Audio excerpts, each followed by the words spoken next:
आज 3 अप्रैल 2014 गुरुवार का दिवस है और हरिहत्रिक आश्रम के कार्यक्रम में आप सबका हार्दिक अभिनंदन, स्वागत है।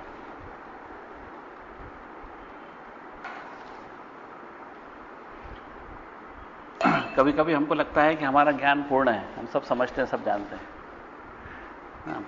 लेकिन जब भी हम कहीं से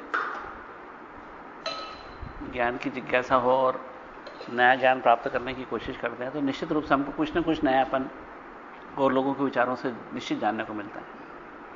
अभी हम सब लोग यहां अनौपचारिक चर्चा कर रहे थे इस दौरान, जैसे हमारे पास एक अमेरिका से किताब आई थी, बारबरा बेंजामिन नाम के एक जो एजुकेशनलिस्ट है और ग्रुप लीडर है उनकी, और उस किताब के आधार पर एक ऑनलाइन कोर्स भी था। जो कोर्स मैंने फरवरी में ज्वाइन कर लिया था और अब उसके अंतिम चरण में है। उसमें कई प्रश्न थे जो किताब पर आधारित थे और कई ऐसे प्रश्न थे जो हमारी अपनी व्यक्तिगत जिंदगी पर आधारित थे। हम क्या अनुभव करते हैं, कैसे जीते हैं, क्या रहते हैं, कैसा विचार है और हम लोगों के आसपास के वातावरण में हम कैसे व्यवहार करते हैं, उन सब बातों पर उसमें आपको निर्भीक रूप से आपको स्वतंत्रता से जवाब देना है। कुछ चीजें हमको निश्चित रूप से सीखने को मिलती हैं, कुछ चीजें हमारा उत्साह भी बढ़ाती हैं, क्योंकि हमको ऐसा लगता है कि हम उसी राह पर हैं, तो हमारा निश्चित रूप से उत्साहवर्धन होता है। जैसे कि एक छोटा सी बात है, अभी हम वो थोड़ी देर पहले डिस्कस भी कर रहे थे कि एक जो छोटा सा बच्चा होता है ना, वो कभी जिम्मेदारी नहीं लेता। एक 2 साल 3 साल का बच्चा है तो वो आग के पास भी दौड़ते हुए पहुंच जाएगा, कुएं के पास भी पहुंच जाएगा, किनारे से गिरने की भी कोशिश करेगा और उसको मालूम है हर बार कोई ना कोई आके मेरे को बचा लेगा, क्योंकि उस वक्त उसको जिम्मेदारी का कोई एहसास नहीं है। उसको मालूम है कि मुझे कुछ नहीं होना है। उस समय को magic years of the life बोलते हैं। उस समय इंसान पूरी तरह से जिम्मेदारियों से मुक्त होता है और खतरे के प्रति अनभिज्ञ होता है, खतरे से अज्ञान होता है। उसको कुछ मालूम नहीं होता है क्या खतरा है, कि आग में हाथ डाल दूंगा तो क्या होगा, कुएं में गिर जाऊंगा तो क्या होगा, या किनारे से गिर जाऊंगा तो क्या होगा। इस बारे में उसको बिल्कुल कोई भी पूर्वानुमान नहीं होता। तो वो मानसिकता हमारे बड़े होने के बाद भी एक विकृत रूप में हमारे अंदर विद्यमान रहती है।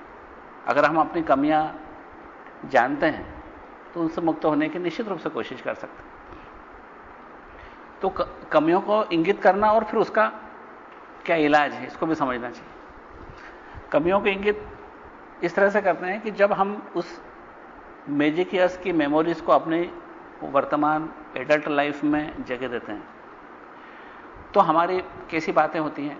पान की दुकान पर खड़े हैं, अरे बहुत भ्रष्टाचार है, अरे गवर्नमेंट ऐसा कुछ नहीं कर रही, उस पार्टी ने ऐसा कर दिया, उसने ऐसा कर दिया। हम सारी दुनिया को जिम्मेदार ठहराते हैं सिवाय अपने आप के, है ना। हमको लगता है कि कुछ जादू हो जाएगा, फलानी पार्टी आ जाएगी तो सब काम हो जाएगा, कोई जादू हो जाएगा, ये हार जाएगा, वो जीत जाएगा तो काम हो जाएगा, कोई जादू हो जाएगा, कोई कृष्ण जी अवतार ले लेंगे तो भ्रष्टाचार हिंदुस्तान से दूर हो जाएगा। ये हमारी जो सोच है, ये उसी गैर जिम्मेदाराना व्यवहार की परिणति है जो हमने बचपन में अख्तियार किया था। जो हमारे 2-3 साल की उम्र में हम सोचते हैं ना, हम कुछ भी करें, कोई रिस्पॉन्सिबिलिटी नहीं है, कुछ भी करें कोई खतरा नहीं है, खतरों का एहसास ही नहीं हमको, है ना। और वही चीज हम बड़े होकर विकसित हो जाती है जब हम सोचते हैं कि कुछ ना कुछ होगा। उसको हमको रोज को हमारे क्लिनिक में भी हमको देखने को मिलेगा। कैसे, अरे डॉक्टर साहब इस बार तो आपकी दवा ने काम नहीं करा, पहले तो आपकी दवा एक खुराक ली ठीक हो जाती थी। एक आदमी आता है, क्या बोलता है, वो बांकानेर से आया, अरे डॉक्टर साहब वो तो आपके दरवाजे पर आ गए, बस आपके दर्शन कर ले तो सुधर गए, है ना। ये क्या है, एकदम गैर जिम्मेदाराना व्यवहार है। उस वक्त है ना वो स्वयं कोई रिस्पॉन्सिबिलिटी लेना चाहता है। जैसे एक डायबिटिक पेशेंट है, तो क्या सिर्फ डॉक्टर कुछ कर सकता है उसके लिए? डॉक्टर उसको ज्ञान दे सकता है, तरीका समझा सकता है, दवाई लिख सकता है, लेकिन बेस्ट उसके स्वयं के हाथ में। परहेज करना उसके हाथ में, समय पर दवाई लेना उसके हाथ में, समय पर फॉलो अप करना उसके हाथ में, घूमने जाना उसके हाथ में, एक्सरसाइज उसके हाथ में। डॉक्टर के हाथ में तो मात्र उसको डायरेक्शन देना है। तुम अगर बोलो कि मेरा दर्शन करने से तुम अच्छे हो गए, ये एकदम गैर जिम्मेदाराना व्यवहार है। क्योंकि ये एक ऐसी चीज है जो हम मिलकर कर सकते हैं। कभी कभी कोई एकदम आ जाता है, आज ही सुबह एक आया था जिसके मुंह में कैंसर की गठान थी, बीड़ी तंबाकू का आदी था, मुंह में कैंसर की गठान, आके दूर से आया, काफी दूर के गांव से, आज ही की घटना है। और साहब हमने तो सोचा कि अब आप हो ही, हम गुप्ता जी मतलब बेफिक्र, हम तो आप सब सही कर दोगे। ऐसे लोग, डॉक्टर हो चाहे वकील हो, ऐसे लोगों को हीरोइक रोल देने की कोशिश करते। वो उन लोगों को इस प्रकार का वो गैर जिम्मेदार व्यवहार करते हैं कि सारी जिम्मेदारी तुम लो, हमारी कोई जवाबदारी नहीं, हमने क्या गलती करी, आज तक करते आए हैं, उसके हमको कोई लेना देना नहीं, अब आप तार दो हमको कृष्ण भगवान बन के। ऐसा संभव नहीं है। और यह बात सिर्फ उसको समझ में आएगी जो चेतना का विज्ञान पढ़ता है, जो क्वांटम फिजिक्स पढ़ता है। वो पढ़ता है कि एक चित्र है, ढेर सारे डॉट से बनता है। आप उसमें कि कौन सी डॉट ज्यादा इंपॉर्टेंट है? कोई सी भी डॉट ज्यादा इंपॉर्टेंट नहीं है। कौन सी डॉट कम इंपॉर्टेंट है? कोई सी भी डॉट कम इंपॉर्टेंट नहीं है। अगर हर डॉट कम इंपॉर्टेंट है तो पूरा मिटा दो, चित्र खत्म। और कोई डॉट ज्यादा इंपॉर्टेंट है तो बाकी सब मिटा दो, क्या दिखेगा? फिर भी चित्र नहीं मिलेगा। चित्र तब है जब सारे डॉट्स अपनी जगह पे अपना काम कर रही हैं। एक लाल बिंदु है, एक काला बिंदु है, सफेद बिंदु है, कोई खाली जगह, सब जने मिलकर एक चित्र उभरता है। समाज भी ऐसा ही है। जो सब अपनी अपनी जिम्मेदारी अगर हम ठीक से निभाते हैं तो वो हम एक स्वस्थ समाज का जन्म करते हैं। और स्वस्थ समाज से स्वस्थ देश बनता है, और स्वस्थ देश से स्वस्थ विश्व बनता है। क्योंकि अगर आज देखा जाए तो जो हम इतने अस्त्र इकट्ठे कर सकें कि बताते हैं कि करीब करीब 1 लाख बार दुनिया को खत्म कर सकते, इतने अस्त्र हैं हमारे पास। 1 लाख बार दुनिया खत्म ही नहीं कर सकते, खत्म पर खत्म कर सकते। मतलब हमने इतनी तैयारी कर ली कि लाखों बार दुनिया को खत्म कर दें। दुनिया में अगर भूखमरी है, लोगों को रहने के मकान नहीं है, उसमें जो बजट लगता है दुनिया भर के सब देशों का जोड़ लो, उससे करीब 5 लाख गुना ज्यादा बजट अस्त्र शस्त्रों पे जाता है, लड़ाई पे जाता है।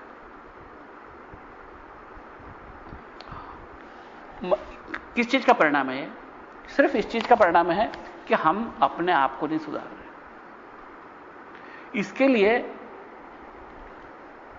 जो राइटर है उसका कहना पड़ता है कि हमको स्पॉन्टेनियस रोल लेना पड़ेगा कि खुद हम चेतना के वाहक बने। डिवाइन लव, सबसे पहले हम जो हमको दिव्य प्रेम ऊपर से बरस रहा है हमारे ऊपर, उस देव प्रेम के ग्राहक बने और उसी दिव्य प्रेम के प्रचारक या वाहक बने। पहले ग्राहक बने फिर वाहक बने। जब हमारे पास होगा तो हम दूसरों को दे सकते हैं। तो दिव्य प्रेम हम तब आपको सबको दे सकते हैं जब उस दिव्य प्रेम के ग्राहक हम खुद हैं। हम पर वो दिव्य प्रेम बरस रहा है, लेकिन हमारी अपनी ग्रंथियां उसको स्वीकार करने से रोकती हैं। क्यों रोकती हैं? क्यों हम एक अज्ञात भय से ग्रस्त हो जाते हैं,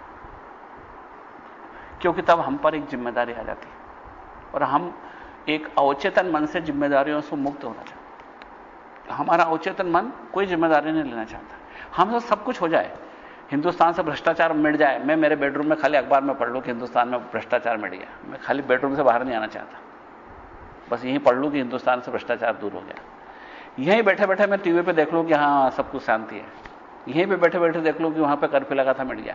मतलब मैं अपनी जिम्मेदारी कुछ भी नहीं देना चाहता और मैं चाहता हूं कि संसार सब अच्छा हो जाए। क्वांटम फिजिक्स पढ़ने वाला जानता है कि आपका संसार आप क्रिएट करते हो, आपका संसार के निर्माता आप निर्माता हो, दर्शक नहीं। इस बात को अपन कितनी बार अपने आश्रम में पढ़ चुके। Consciousness is the mother of subjective objective world. जितना भी ऑब्जेक्टिव वर्ल्ड है संसार में जो दिखाई देता है, उस सब की मां है चेतना। और वो चेतना ही सारे ऑब्जेक्टिव वर्ल्ड को जन्म देती है। तो चेतना के स्तर पर किया गया सुधार पूरे विश्व का सुधार है, और चेतना के स्तर पर की गई गलतियां उस पूरे विश्व की गलती बन जाती है। हम अपने आप को चेतना के स्तर पर ले जाके देखें, हमारे दृष्टिकोण बदल जाएगा। हमारा दृष्टिकोण बदलेगा तो फिर क्या होता है, जनरल पब्लिक की ओपिनियन, अगर सैकड़ों लोगों का आप इंटरव्यू लो 20-25 साल के बच्चों का, तो क्या बोलेंगे मालूम? अरे हमारे बदलने से क्या संसार बदलता है? अगर हम चोरी भी कर लेंगे तो क्या संसार चोर हो जाएगा? क्या फर्क पड़ जाएगा? हम अच्छे हो जाएंगे तो क्या फर्क पड़ जाएगा? यह हमारी विकृत सोच, गलत सोच। क्योंकि इस तरीके से अगर हम सोचेंगे तो संसार आपसे अलग हो गया, आप उसके दर्शक बन गए, और इसमें हर व्यक्ति दर्शक बन सकता है। तो फिर इसकी रिस्पॉन्सिबिलिटी किसकी? इसलिए स्पॉन्टेनियस लीडर्स की जरूरत है, जो इस चेतना के विज्ञान को प्रचारित प्रसारित करे, जो चेतना के विज्ञान को के लिए दिव्य प्रेम के ग्राहक बने और दिव्य प्रेम के वाहक बने। और इस दिव्य प्रेम के ग्राहक और वाहक बनने के लिए हमको अपनी ग्रंथियां, पूर्वाग्रह की ग्रंथियां खोलना पड़ती। हम पूर्वाग्रह से ग्रसित हैं, चाहे हम अंतरात्मा में, चेतना में कितना भी जब ध्यान करें, और अगर ईमानदारी से, कमिटमेंट से ध्यान करेंगे तो हम पाएंगे कि हमारे में बहुत सारे पूर्वाग्रह हैं। हम कई पूर्वाग्रहों से ग्रसित हैं। कई लोगों को हम सदा के लिए बुरा मानते आए, कई लोगों को हम सदा के लिए अच्छा मानते आए, कई लोगों के प्रति हमारे मन में सद्भावना है तो कई लोगों के प्रति हमारे हृदय में दुर्भावना है। ऐसे ही पॉलिटिशियंस होते हैं या पॉलिटिकल सिस्टम होते हैं जहां पर कि सत्य से आंख मोड़ ली जाती और सचमुच में हम एक थोपा गया सत्य अपने सामने, नकली सत्य को सत्य के जो स्वीकार कर लेते हैं। यह ठीक ऐसा है आध्यात्म और जो संसार में व्यवहार करते हैं, या हम संसार में धर्म वापरते हैं, चाहे वो हिंदू, मुस्लिम, जैन, ईसाई, कोई सा भी हो, उनका और अध्यात्म का फर्क ठीक वैसा ही है जैसा एक रंग भरो प्रतियोगिता का और एक चित्रकारी का है। चित्रकारिता एक स्वतंत्र कार्य है, एक कोरे कैनवास पर आपको चित्र लिखना है, चित्र बनाना है, अपनी कल्पनाओं को डालना है, और रंग भरो प्रतियोगिता में सीमाएं बनी हुई हैं। उन सीमाओं के अंदर ही आप रंग भर सकते हैं। उन सीमाओं के बाहर जाते ही कह देंगे चित्र बिगड़ गया तुम्हारा। उन सीमाओं के बाहर नहीं जा सकते। जहां आंख है वहीं पर आंख के रंग भरना है, जहां गाल है वहां गाल का रंग भरना है, जहां बाल है वहीं पर आपको काला रंग भरना है। अगर आपने उस सीमा के बाहर ले गए तो शून्य मार्क मिलेगा, बिल्कुल कुछ नहीं। ऐसे ही धर्म के जितने ठेकेदार होते हैं वो यही बोलेंगे, तुमने ये काम नहीं किया, तुम गलत, तुमने उपवास नहीं करा, तुमने 11 नहीं करी, तुमने ऐसा नहीं करा, तुम गलत।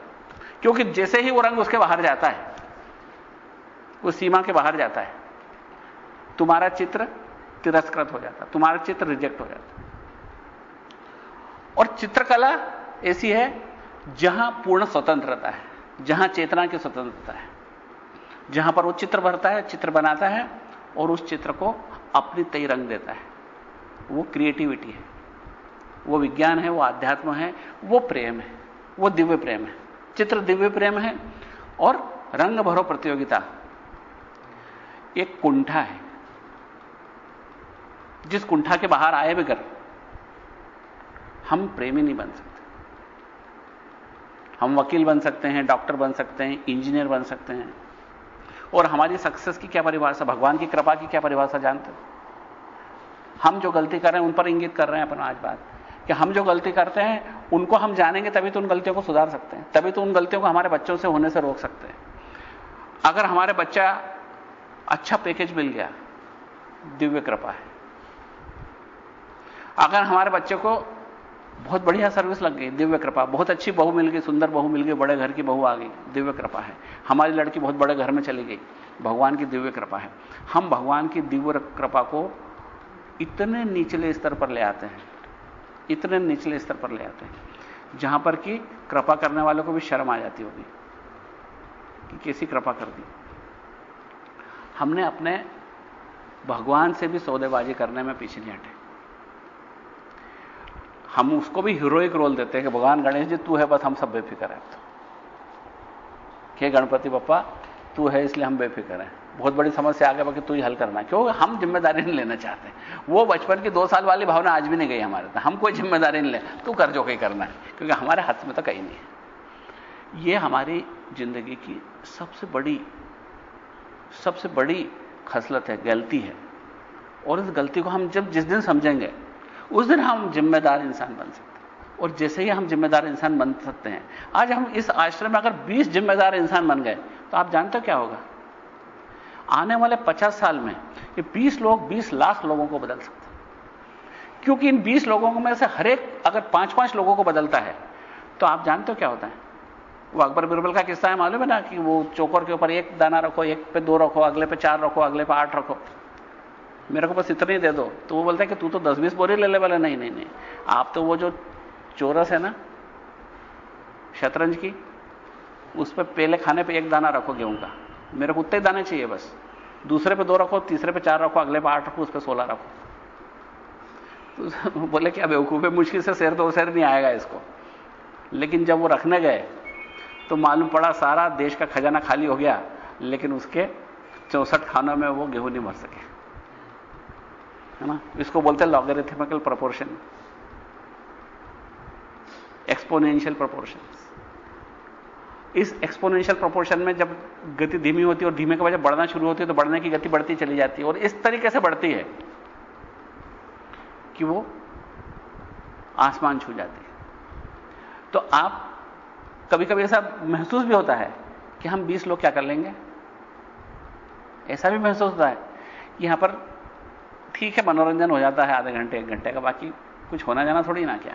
लेकिन इस भावना से निश्चित मुक्त रहो आप, क्योंकि चेतना का विज्ञान आपके हृदय में अगर परकोलेट करता है, टपकता है, हृदय में आता है, और वो अगर आपके हृदय की अंतरात्मा उसको स्वीकार कर लेती है, तो निश्चित रूप से आप एक दिव्य प्रेम के वाहक बन जाते हैं।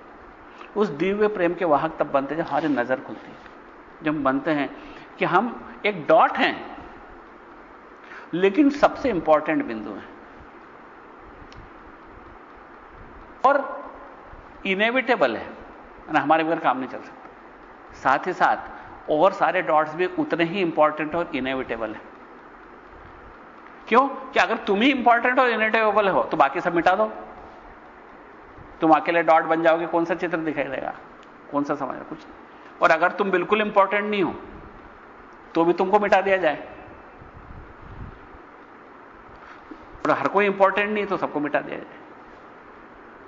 लेकिन हर परिस्थिति में चित्र गायब हो जाएगा। अगर इस संसार का चित्र चलना है तो हम में से हर एक को अपनी अपनी जिम्मेदारी स्वीकार करना पड़ेगी। और हमारी जिम्मेदारी हम इस आश्रम के थ्रू जो दे रहे हैं वो निश्चित तो वही बात है कि हम चेतना का विज्ञान पढ़ रहे हैं।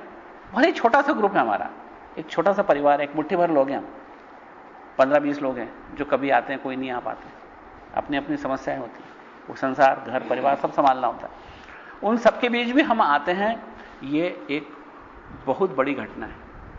आप यहां आते हैं, आप समय व्यर्थ नहीं करते, आप यहां आते हैं मनोरंजन नहीं करते, आप एक जिम्मेदार व्यक्ति की हैसियत से आते हैं।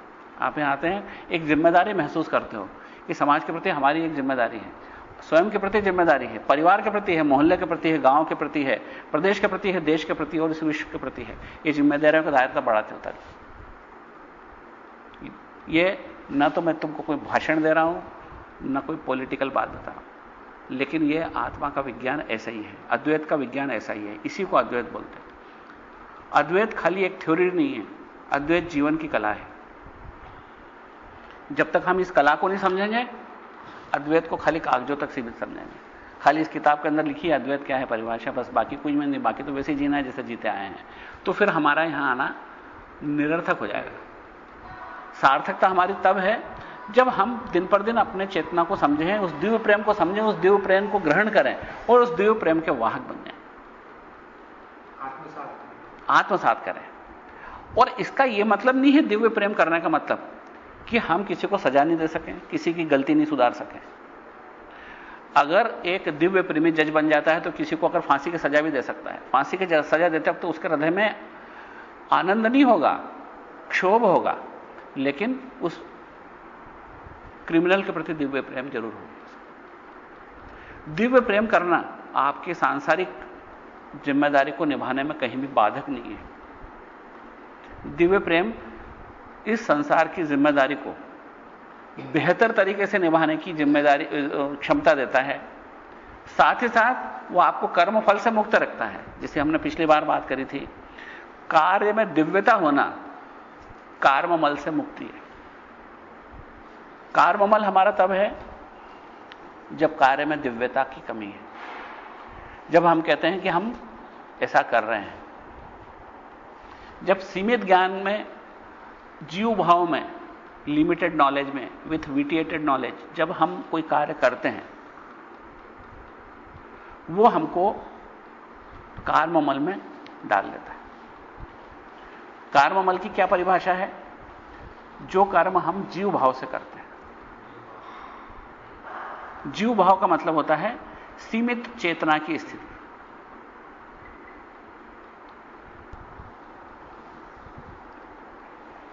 अणुमल क्या है? या हम ये स्वीकार कर लेते कि हम छोटे हैं, अधरे हैं, सीमित हैं, अक्षम हैं, हम में दिव्यता कहां से आ जाएगी? इस बात को हम मानते हैं, यह हमारा अणुमल है और यही संसार का मूल कारण है। उसके बाद है माईमल, जो अणुमल से ही प्रस्फुटित होता है। माईमल कैसा होता है? मैं दुबला हूं, मैं मोटा हूं, मैं पढ़ा लिखा हूं, मैं अनपढ़ हूं, या तुम अच्छे नहीं हो, तुम बुरे हो, तुम बदमाश हो। इन सब में माईमल है। इस संसार में जो हमको भिन्नता दिखाई देती है वो माईमल है और यह संसार का कारण है।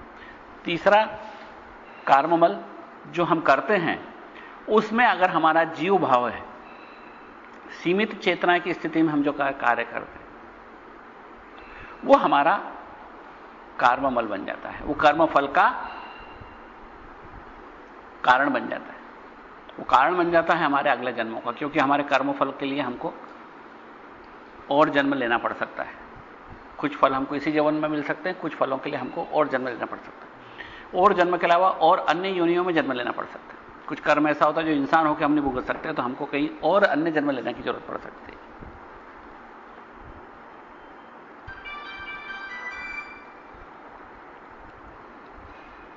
हमने पढ़ा था चैतन्य आत्मा, यानी सत्य का स्वरूप क्या है, शिखर क्या है?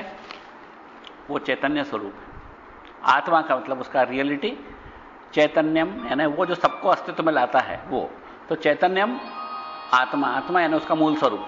तो हमारा सत्य का मूल स्वरूप, जैसे हम क्या करते हैं, हम सत्य के पुजारी हैं, सत्य के अन्वेषी हैं। हम जानना चाहते हैं सत्य क्या है, इस संसार का आखिरी सत्य क्या है, जिस सत्य को जानने के बाद और कुछ जानना शेष नहीं रह जाए। जैसे प्रश्नोपनिषद में पिपलाद ऋषि से शिष्यों ने आगे पूछा था, हे गुरुदेव वो क्या है जिसको जानने के बाद और कुछ जानना शेष नहीं रह जाता? वो क्या है जिसे पाने के बाद और कुछ पाने की इच्छा नहीं रह जाती?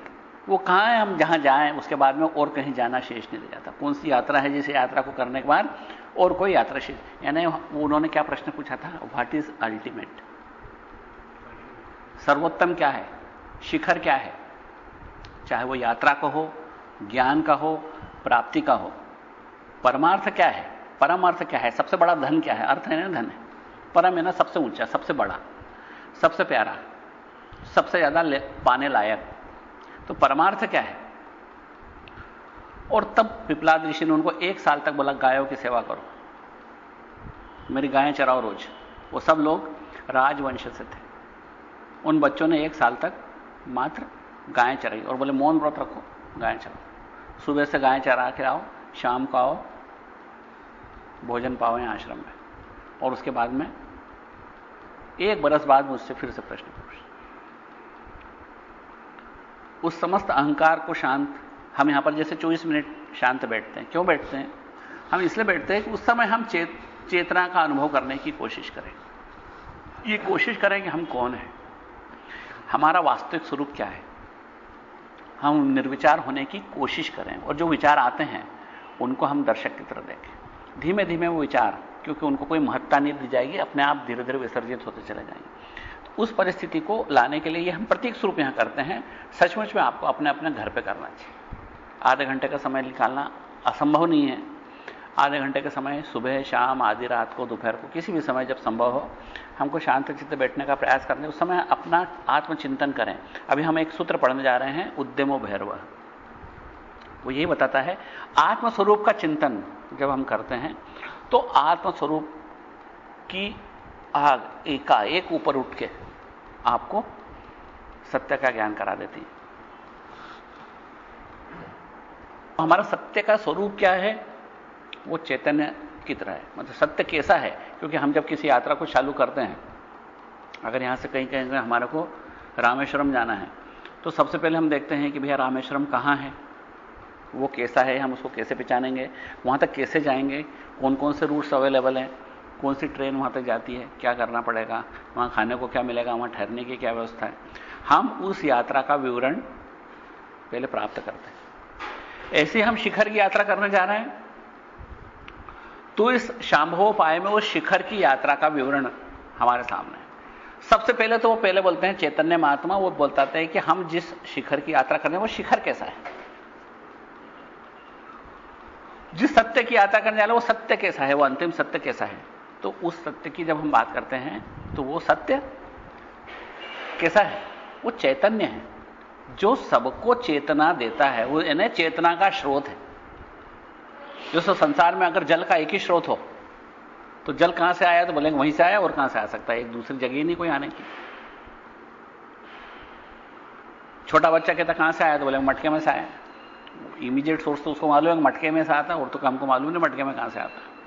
थोड़े बड़े होंगे तो कहें नहीं वो मटके में तो टंकी में से आता है। फिर बड़े होंगे नहीं वो तो बड़ी टंकी है जहां कॉलोनी में लगी वहां से आता है। फिर जब थोड़े बड़े हो जाएगा तो आदमी समझा कि नहीं नर्मदा जी से एक वो मोटर आती है वो जो उस टंकी में डालती है।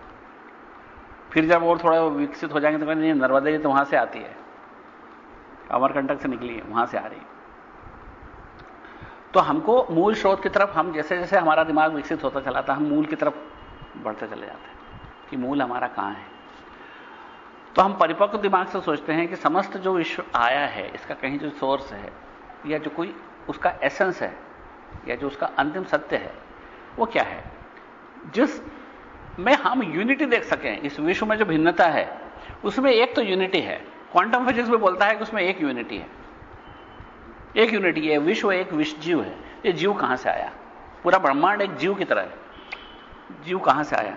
तो जीव जहां से आया वो चैतन्य है जो और सबको चेतन करता है, यानी उस चेतना का स्रोत है। और चेतना क्या है? अस्तित्व का नाम चेतना है। ये जो कुछ भी आया है, चाहे वो विचार हो, पॉजिटिव नेगेटिव, जो उसका सबका सोर्स वो चैतन्य है।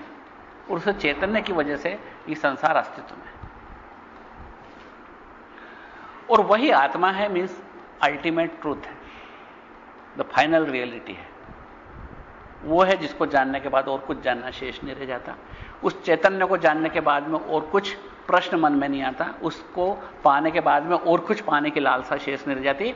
और उस शिखर की यात्रा के बाद में और कोई यात्रा शेष नहीं रह जाती। इसलिए वह अल्टीमेट है। सारे प्रश्नोपनिषद में अल्टीमेट के थे, अंतिम के। और वही बात हम सबसे पहले सूत्र में पहले शब्द में ही समझ रहे हैं, ज्ञानम बंध। फिर वो बताते हैं कि संसार को चलाने के लिए क्या व्यवस्था है, कैसे संसार चल रहा है, कैसे लोग जन्म पर जन्म लिए चले जा रहे हैं, शिव होते अपने शिवत्व से दूर रहते हैं, स्वयं उस बंधन में बंधे रहते हैं जिस बंधन से वो छटपटाते हुए बाहर नहीं आ पाते। वो है हमारा भिन्नता का ज्ञान। और यही हमारा माई मल है, आणोमल है, माई मल है। क्योंकि आणोमल मूल है, उसके बगैर कोई दूसरा मल नहीं हो सकता। जब हम अपने आप को छोटा, दीनहीन, गरीब, छोटा सा, अदना सा, असमर्थ, असहाय समझेंगे तभी और मल जन्म लेंगे। तो हम अपने आप को सीमित स्वीकार कर लेते हैं, यह हमारा आणोमल है। और यही हमारा बंधन है। ज्ञान दो तरह का होता है, एक होता है सामान्य ज्ञान, एक है विशिष्ट ज्ञान। जैसे आइंस्टीन ने थ्योरी भी दी थी ना, 2 थ्योरी दी थी।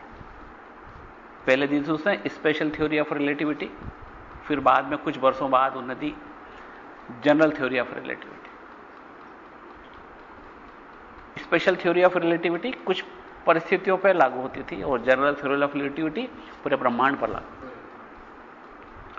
ऐसे ही हमारा जो ज्ञान है भिन्नता का ज्ञान, वो भिन्नता का ज्ञान स्पेशल नॉलेज है। मैं जानता हूं कि इस तरीके का आकार का ये जो शरीर है इसका नाम भूपेंद्र जैन है, ये इस तरीके के जो मकान है, इस बिल्डिंग है, इसका नाम हरिहर त्रिक आश्रम है। ये मेरा विशिष्ट ज्ञान है, जनरल नॉलेज नहीं है। ये मेरा स्पेशल नॉलेज है जो एक किसी आकार से pertaining to any particular body और पर्टिकुलर साइट और पर्टिकुलर प्लेस और पर्टिकुलर टाइम, किसी विशेष समय पर या किसी आकार के ऊपर निर्भर करता है, या किसी व्यक्ति पर निर्भर करता है, किसी आकार पर निर्भर करता है। मैं कहता हूं ये टेबल है, ये मटका है, ये फलाना व्यक्ति है, ये आज 11 का दिन है, आज प्रतिपदा है, आज ये बिल्डिंग में हम जा रहे हैं, ये आश्रम है। तो ये हमारा ज्ञान विशिष्ट ज्ञान है, स्पेशल नॉलेज। विशिष्ट ज्ञान भिन्नता का ज्ञान होता है।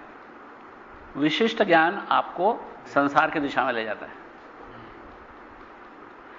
और सामान्य ज्ञान इन सबके अंदर एक सत्य क्या है, इन सबके बीच में क्या सत्य है, क्या है जो इन सबको जोड़े हुए है। 11 को 12 से और 12 को 13 से और 13 को 14 से और 14 को पूर्णिमा से और पूर्णिमा को अमावस्या से किसने जोड़ रखा है? उन सबके बीच में क्या कॉमन है? तुमको मुझसे किसने जोड़ रखा है? मुझको इस आश्रम से किसने जोड़ रखा है? इस आश्रम को महेश्वर से किसने जोड़ रखा है? इस महेश्वर को पूरे विश्व से किसने जोड़ रखा है? यह हमारा सामान्य ज्ञान। और सामान्य ज्ञान के बगैर हमारे ग्रंथियां नहीं खुलती, हम दिव्य प्रेम के ग्राहक नहीं बन पाते।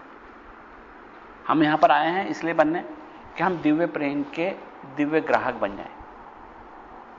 हम विशिष्ट ज्ञान लेने नहीं आए हैं। विशिष्ट ज्ञान यूनिवर्सिटी में मिलता है, जब आप बन सकते हो software engineer, doctor, chemist, lawyer, businessman, software worker, सब तरह के बन सकते हो। कितने ही तरह के विशिष्ट ज्ञान है और उन विशिष्ट ज्ञानों की सीमा नहीं है, क्योंकि हर सीमा के बाद फिर एक नई सीमा और इस नई सीमा के बाद फिर एक नई सीमा है।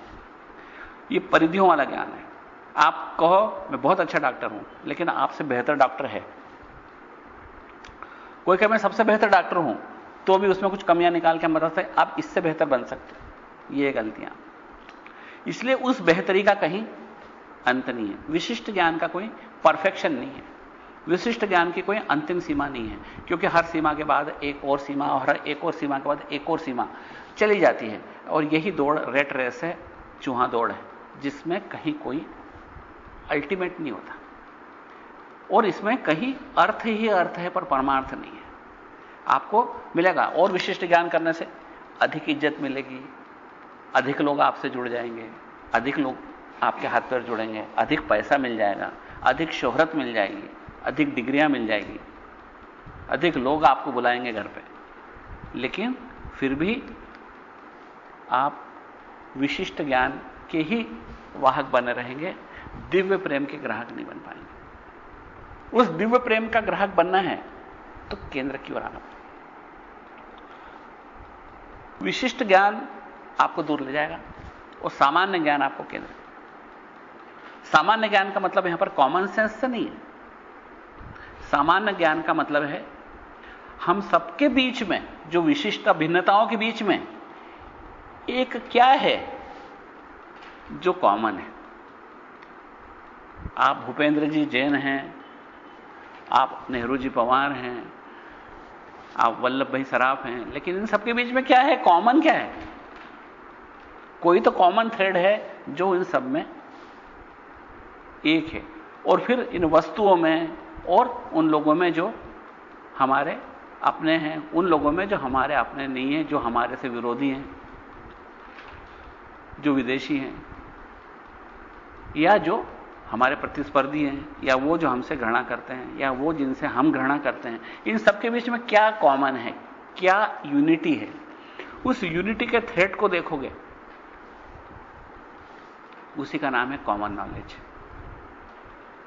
और उस कॉमन नॉलेज के बगैर हम उस दिव्य प्रेम के ग्राहक। ये ठीक वैसा है जो दिव्य प्रेम हम पे बरस रहा है और हमने ऊपर से अपनी छतरी अड़ा दी, घर के दरवाजे बंद कर दिए ताकि हम पर वो दिव्य प्रेम न गिर जाए। क्योंकि दिव्य प्रेम आपसे क्या उम्मीद करता है? एक अज्ञात की यात्रा की उम्मीद करता है। दिव्य प्रेम जब आपको मिलता है आप डर जाते हो, डर जाते हो कि कैसे कोई अपना होगा, कैसे कोई पराया होगा, कैसे कोई मेरा मित्र होगा, कैसे कोई में से मैं मित्रता कर पाऊंगा। क्योंकि हमको उन छोटी छोटी चीजों को छोड़ के एक बड़ी चीज को पकड़ना पड़ती है और एक अज्ञात में कूद पड़ना हिम्मत का काम है। इसलिए एडहॉक लीडरशिप जब आप लेना चाहते हैं, एकाएक हम जब समाज में एक जिम्मेदारी लेना चाहते हैं कि नहीं, हम इस समाज में चेतना के विज्ञान के वाहक बनेंगे। कोई हमसे बात करता है जो चेतना के वाहन के खिलाफ है, हम उसको शांति से प्रेम से समझाएंगे सचमुच में चेतना क्या है, सच में तो तुम्हारे और हमारे बीच में क्या एकता है, सचमुच में तुम में क्या सत्य है। और जब हम इस प्रकार के वाहक बनेंगे तब हम इस ब्रह्म ज्ञान के प्रचारक बनेंगे और इस समाज को सुधारेंगे। पान की दुकान पर खड़े खड़े मनमोहन सिंह को गाली देने से कुछ नहीं।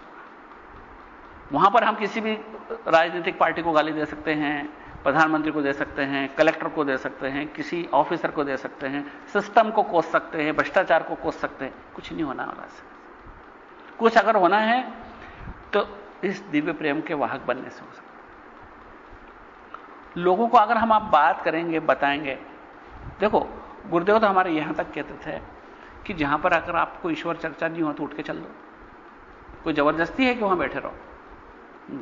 और फिर जब आपकी बात कोई सुन रहा हो तो फिर ईश्वर चर्चा करने लग जाओ। वो उठ के चल देंगे, उनको नहीं सुनना होगा।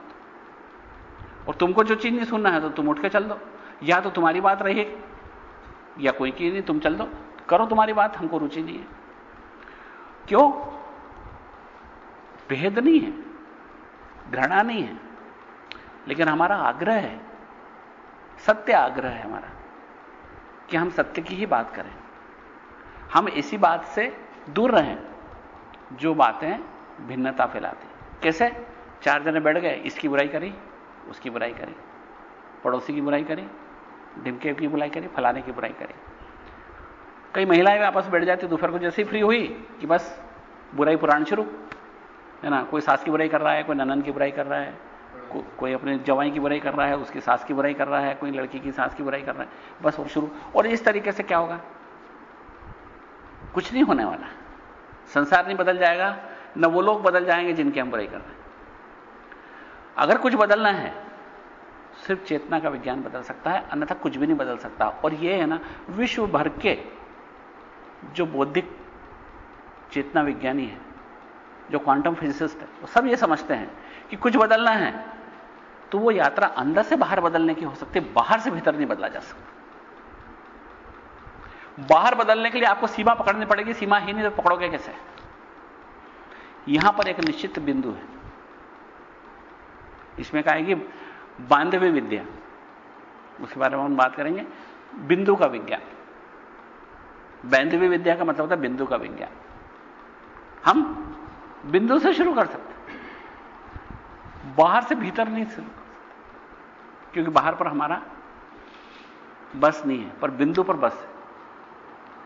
अगर एक बिंदु, एक चित्र के अंदर एक बिंदु है, उसका उसी पर बस है कि वो गोरा हो जाए, काला हो जाए, मिट जाए, गहरा हो जाए, हल्का हो जाए, बाकी पूरे संसार पर, पूरे चित्र पर उसका अधिकार नहीं है, लेकिन उसके बगैर वो चित्र भी नहीं है। तो ये हम जो आज पढ़ रहे हैं, जो अगला हमारा सूत्र है ज्ञानम बंध के बाद है, वो योनि वर्ग कला शरीरम। इसके अंदर हमारे दो मल हैं। पहला है माई मल, जिसका नाम है योनि वर्ग। योनि का मतलब होता है संसार का कारण, संसार को जो जन्म देता है, बार बार आपको मां के पेट में लाता है। वर्ग का मतलब होता है क्लास, यानी माया और उसके पर या उसके अमचे चमचे या उसके इंग्रेडिएंट्स या उसके आंकड़े पाचड़े, वो जो है माया और उसके हथियार, जिनके द्वारा वो इस संसार में गिरती आपको, वो है योनि वर्ग। और कला शरीरम, तो योनि वर्ग कैसा है? कला शरीरम की तरह है। कला शरीरम क्या है? कार्य का जो स्वरूप है,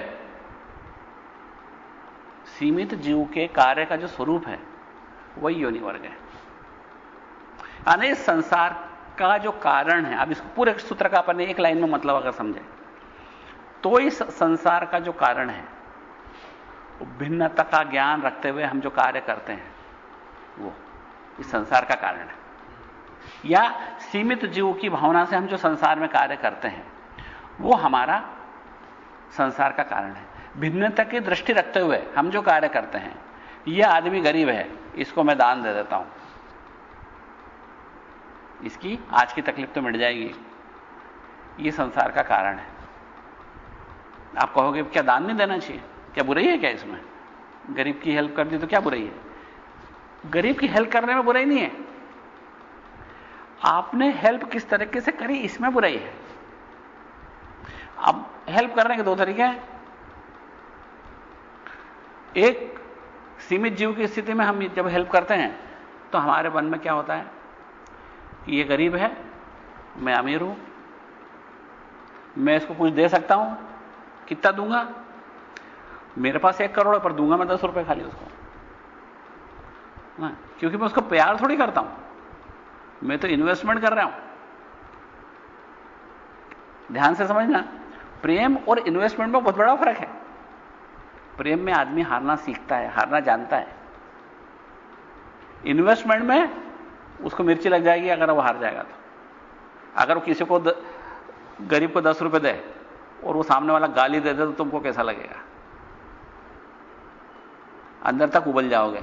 मैं तो साले को 10 रुपए दे रहा हूं और ये मेरे को गाली दे रहा है, बेवकूफ, चल बढ़ आगे बढ़। क्यों? कि हमको उससे प्यार मोहब्बत थोड़ी ना है। हम तो इन्वेस्टमेंट कर रहे थे कि उस इन्वेस्टमेंट के बदले में हमको दुआ मिलेगी, उसका आशीर्वाद मिलेगा, और नहीं मिला आज तो कल मिलेगा, परलोक में मिलेगा, स्वर्ग में मिलेगा, कुछ ना कुछ वहां ऐश करेंगे अपन। हम इन्वेस्टमेंट कर रहे थे और उस इन्वेस्टमेंट में बाधा आ गई तो हम उबल के पड़े अंदर से। तो सीमित हेल्प करना बुराई नहीं है, लेकिन हम सीमितता के दायरे में खड़े होकर जब हेल्प करते हैं तो वो इन्वेस्टमेंट है। और जब हम विशालता से, दिव्यता से वही काम करते हैं, पिछली बार आपने वही बात करी थी, हर कार्य में अगर दिव्यता होगी तो वह कर्ममल नहीं बनेगा, कला शरीरम नहीं रहेगा। वो योनि वर्ग कला शरीरम से अगर मुक्त होना है इस बंधन से, तो जो कार्य हो वो मैसेंजर की तरह। आज मेरे पास अगर 10 लाख रुपए हैं तो क्या उसके लिए सिर्फ मैं ही जिम्मेदार हूं? क्या मेरी ही करामत है कि मेरे पास 10 लाख रुपए हैं? हम गहराई से सोचे तो सही कि हम इसके ट्रस्टी हैं या मालिक?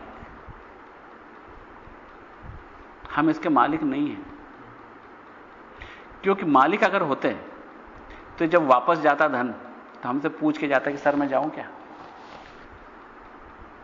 वो भूकंप के अंदर मकान गिरता तो पूछता भैया साहब मैं गिर जाऊं क्या? मैं आपका गुलाम हूं, आप कहो तो गिर जाऊं, नहीं तो खड़ा रहूं। और अपन कहते हैं कैसे गिरेगा तू? मैं कहां रहूंगा, फिर वहीं रुक जाता। लेकिन हम उसके मालिक नहीं हैं, हम उसके ट्रस्टी हैं। हम उसको भूल जाते हैं उस बात को, और इसीलिए कर्ममल पैदा कर लेते। धन आपका गुलाम नहीं है। गुलाम होता तो जाते जाते पूछता तो सही कि जाऊं क्या सर, मेरी को तब इच्छा हो रही कि इस घर से जाऊं। आप कहते नहीं जा भैया, मेरी तेरे से तो इज्जत है, तो कहां जा रहे हैं? लेकिन वो तो जाते वक्त पूछेगा भी नहीं और चला जाएगा। अगर वो पत्नी आपकी होती सचमुच में, तो क्या मरती आपके पहले? मरते मरते पूछती ना भाई कि मरूं, तकलीफ तो नहीं होगी कुछ? वो तो मर जाती मरते हो, पूछती भी नहीं कि मैं मर जाऊं। सचमुच में हमारी दृष्टि इस सीमित जीव की जब तक है जब तक हम दुख सुख के भागी हैं, और इसी का नाम कार्मबल है। कार्मबल की परिभाषा जब हम उन कागजों में जब भी पढ़ेंगे जो दिए थे, उसमें एक ही है कि दुख सुख की वासना जो है वो कार्मबल है। पैसा चला गया तो आपको दुख, क्योंकि हम तो उसको समझ रहे थे हमारा गुलाम है, और बिना पूछे चला कैसे गया, दुख।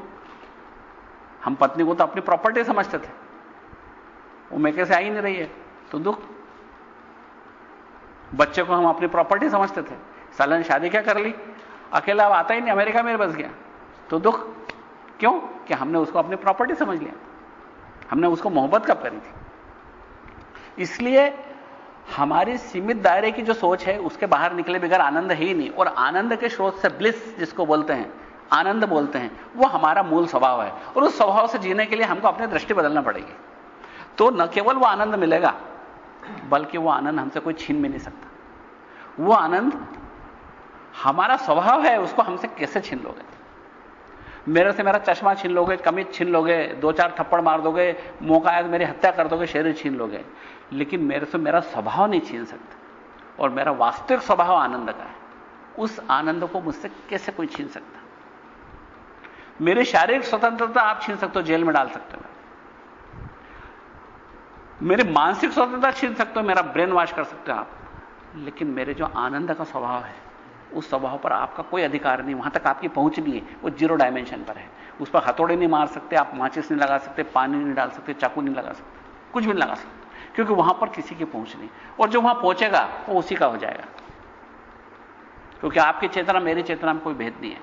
वो 0-0 डायमेंशन जब मिलेंगे तो आपस में फिर शून्य हो जाएंगे, भिन्नता नहीं रहेगी। क्योंकि चेतना के स्तर पर जब हम आपसे व्यवहार करेंगे तो आप में मेरे में कोई भिन्नता नहीं है। इसलिए हम जो भिन्नता के दायरे में व्यवहार करते हैं, वही हमारी सबसे बड़ी कमजोरी है।